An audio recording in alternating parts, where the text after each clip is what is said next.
શહેરના નગરદેવી ગણાતા લાલ દરવાજા ભદ્રકાળી મંદિરની બહાર અને ભદ્ર પ્લાઝા પરિસરમાં જ ગેરકાયદેસર દબાણોને લઈ અવારનવાર ફરિયાદો અને લોકો ખૂબ હેરાન થાય છે, ત્યારે હવે ખુદ ભાજપના ધારાસભ્ય અને શહેર પ્રમુખ અમિત શાહને ફરિયાદ કરવી પડી છે। ભદ્ર મંદિરની બહાર દર્શન કરવા આવતા લોકોને દબાણના કારણે અવરજવરમાં ખૂબ જ તકલીફ પડે છે। મંદિરની બહાર દબાણોના કારણે લોકોને વાહન લઈને દર્શન આવવા કરવાનું ટાળે છે, ત્યારે લોકોને નવરાત્રી દરમિયાન તકલીફ ન પડે તેના માટે મ્યુનિસિપલ કોર્પોરેશનના અધિકારીઓને આ ભદ્ર મંદિરનો રસ્તો દેખાડ્યો હતો।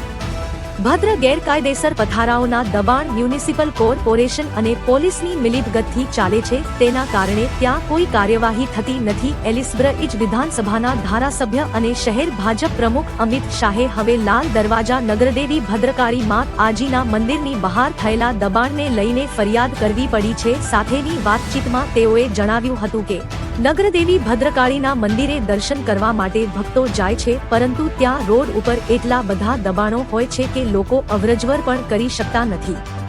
વીજળી ઘર તરફથી આવતા ભદ્ર પરિસરનો દરવાજો બંધી દેવામાં આવ્યો છે। લોકોને બહાર રોડ ઉપર ગાડી અને વાહન પાર્ક કરીને જવું પડે છે। અનેક વખત આવી ફરિયાદો કરી છે। કોઈ વૃદ્ધ વ્યક્તિને જો મંદિર સુધી આવવું હોય તો પણ ખૂબ તકલીફ પડે એવી પરિસ્થિતિ છે, જેથી આજે નાછૂટકે મારે ફરિયાદ કરવી પડી છે। રોડ ઉપર દબાણથી લોકો હેરાન પરેશાન। શહેરના લાલવાજા વિસ્તારમાં ભદ્રકાળી મંદિરની બહાર અવરજવર કરતા લોકોને ખૂબ તકલીફ પડે, હાલાકીનો સામનો કરવો પડે છે।